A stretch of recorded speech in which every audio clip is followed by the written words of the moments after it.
Okay. Right. So deep POV can also be known as intimate limited third person. However, that's such a mouthful. I think it's just easier to call it deep POV. And so when you're writing deep POV, it's not actually limited. Even though some people call it limited third person, you could actually write deep POV first person or third person, possibly also second person as well. But as I said, it's very rare, so I'm not going to dwell on that too much.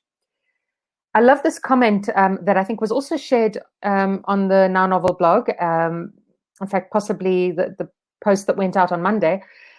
It's from Marcy Kennedy, who wrote a book called Deep Point of View, and she describes it as the most intimate, closest writing style, where the reader experiences the story as if they were inside the character.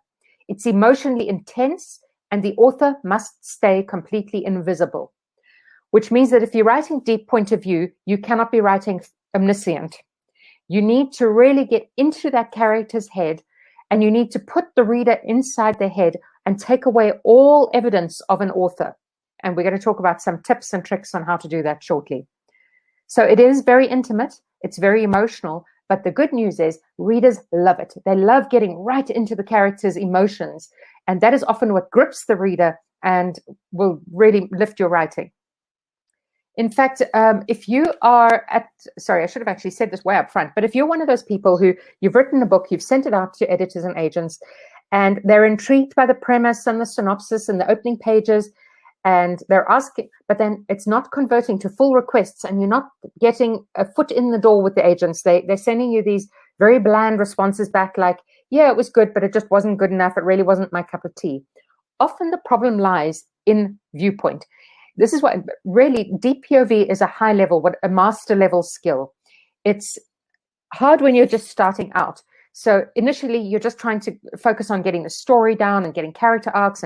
But once you master deep POV, it's actually the point at which you start connecting with readers. And that's the point at which you're probably going to start getting requests from editors or agents, because they're reading the story and they are so deeply and emotionally caught up in it that they also can't put it down. And that's the effect you want to evoke.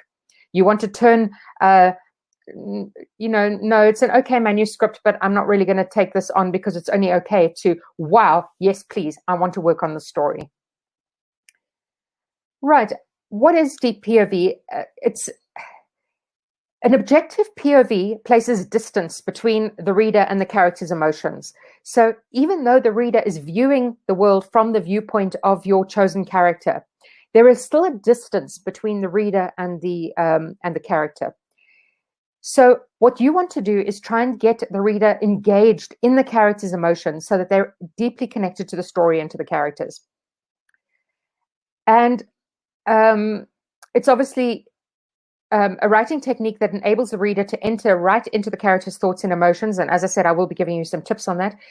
In order to achieve this, you have to remove all trace of the author from the page. And this is where beginner writers often struggle, especially with those comments like, little did they know, or just around the corner was so-and-so. Immediately, the reader has pulled out the story and going, hang on a moment. Oh, yes, this is just a book I'm reading. I'm not actually living this for myself. You want the reader to feel as if they are living this story themselves. You want them to forget that they're reading a book. You want them to feel like they are actually experiencing this. So the less that readers are reminded that they're being told a story, the more effective your deep POV will be.